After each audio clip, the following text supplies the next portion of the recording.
Hi everybody, TJ Mack Vintage Cards, and in today's episode here I'm going to show off some different cards from my collection like I normally do. And we're going to start off today with these two 1960 Fleer all-time greats cards. And I really like these cards because they have some really nice pops of color on it. You can see the pink here on the sleeves of Lloyd Wainer, who was the brother of Paul Wainer, and he was known as Little Poison. And then you got the pink there on his socks. And then you can see here on the Ted Williams, this is almost like a artist's renditioning, with the Red Sox on his chest there in pink, and the stirrups look pink. Might just be some poor print quality, but I like to look at it from an artistic standpoint. When you look at it, that pink really pops on it.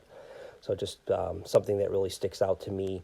And of course, you have Ted Williams' classic swing. But one of the things about this card that I know makes it a little bit polarizing is that it has these very wide borders, as you can see there, on each side of the card.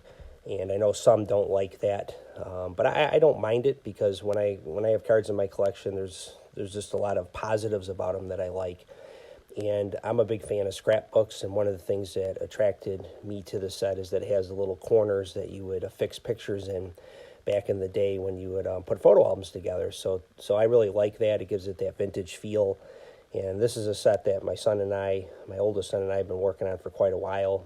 And this is actually his card that he purchased with some money he got for Christmas. And what I like about it is that the fact that it's polarizing makes it a very undervalued card, in my opinion, because you can get grade 8 examples of this card for around $200. And then a grade 6, like I have here, was well under $100. It was maybe like $70. And just a nice value for a young collector or somebody that likes Ted Williams and wants to get a playing days card of him.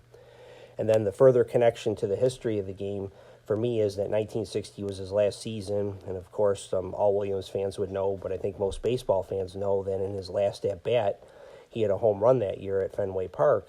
And it really just was an exclamation point on an incredible career that he had. So that's the added connection that this card has for me.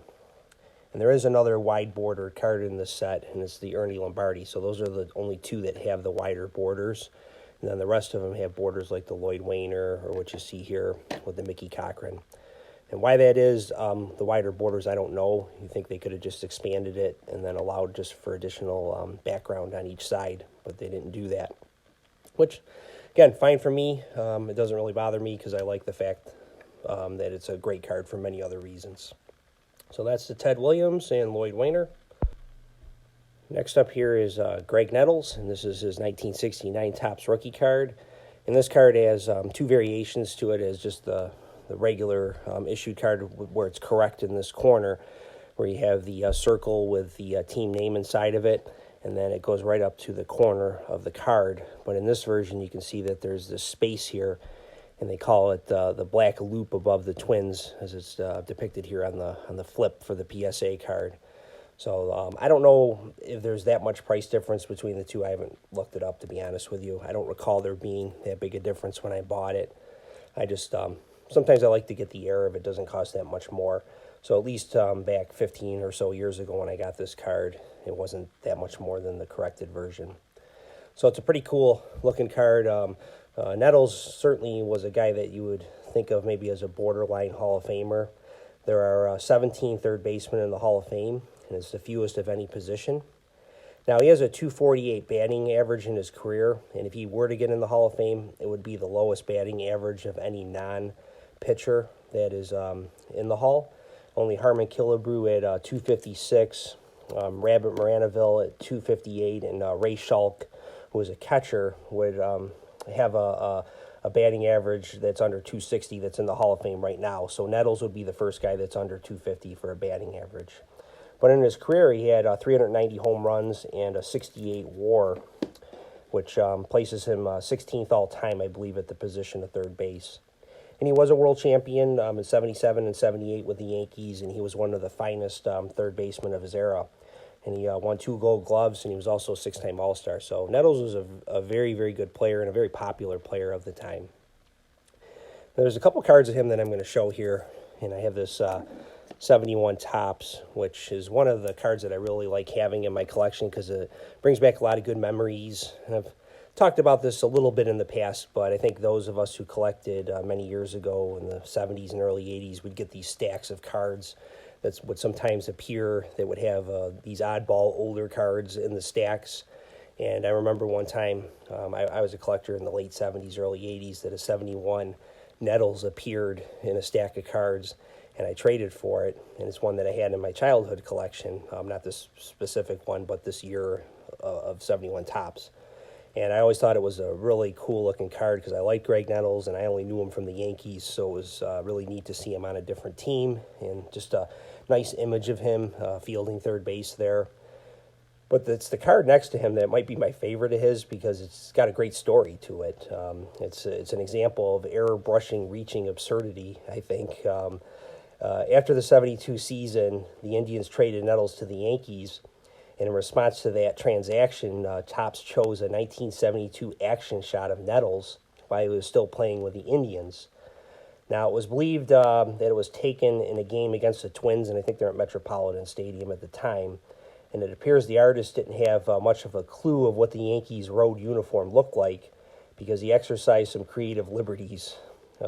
Unfortunately, this particular Topps artist had little knowledge of baseball uniforms, and he was forced to brush in the colors of the Yankees' road uniform. So the artist came up with this lighter blue here on the stirrups and on the helmet versus the traditional navy blue the Yankees wore. And the uniform has a bluish hue to it if you really look at it versus the traditional gray the Yankees have long worn on their uniform up to this day.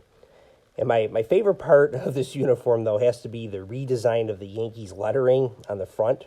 Rather than the New York that would be emblazoned on the front of the jersey, the artist decided to redesign the uniform by putting the interlocking NY logo onto the front of jersey that you would see on the home uniform. So now we have this combination of the home and the away uniform on the Nettles card. And I just find it's just a cool conversation piece. I have it displayed in my Yankees case, and I just enjoy looking at that card because it just really stands out as something different. Certainly because of the creative liberties the artist took. So Nettles is one of those guys I like. I know a lot of the viewers on my channel like him as well, just because they're people that appreciate that era of baseball, and Nettles was one of those guys that you had to really like, I think, just because of the way he approached the game. So here we see the 1959 Topps rookie card of Green Bay Packers legendary fullback Jim Taylor. The only problem, though, with this card is that is not Jim Taylor of the Green Bay Packers. It's a defensive player, Jim Taylor of the Chicago Cardinals. So Topps got it wrong that year, so the very first card depicted of a legendary player, rookie card, happens to be not him. It's Jim Taylor of the Chicago Cardinals. So what does Topps do the next year in 1960? They screw it up again. You see there's Jim Taylor, Green Bay Packers fullback. So now we have the first two depictions of this legendary Green Bay Packers running back. Not him, a different player. Now, Jim Taylor of the Chicago Cardinals never had a Topps card made of him. I believe he did have a CFL card created of him, but not a Topps NFL card made of him. So in 1961, Topps finally got it right by adding the true Jim Taylor to the card. So now the question is, what is his rookie card really? Is it this 1959 Topps card that is an error of his, or is it the 1961 Topps card that actually depicts him correctly in the photo? I think it's by pricing, the 1959 Topps card for sure, because that card typically sells in a PSA 6. This is a 7, but in a 6, it's probably a $50 to $70 card, where the 61 Topps in a 6 is roughly a $25 to $35 card. So it seems like the buyers and collectors are saying that this would be the rookie card, and that's, of course, how it's treated as far as pricing goes, and I think the hobby accepts that and just considers it an error. But it bothers me, again, that you have a rookie card of a legendary player that is not really him. So just one of those funny things about cards of that time and the quality control Topps had back then. But Jim Taylor was probably the second best fullback of this era behind the great Jim Brown. He played from 1958 to 1967, all with the Packers, except for 67 when he played for the expansion Saints. And Jim Brown won the rushing title every year he played from 1957 to 1965, except for 1962, when Jim Taylor won it, along with the league MVP. And Taylor also won a Super Bowl and 4 NFL championships. He was a power back and known as Mr. Inside in that incredible Packers running game.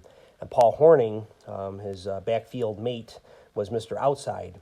And when Taylor retired, he was third all-time with 8,597 yards, behind only Jim Brown and Joe the Jet Perry. His 83 rushing touchdowns were also second at the time of his retirement, only behind Jim Brown. So I thought I would share him as well, just one of those legendary players, as I've stated, and just a cool card to have in your collection. Just makes for, again, an interesting story because of the fact that Topps got it wrong not only once, but twice in depicting Jim Taylor. So everybody have a great day, and I'll talk again with you soon.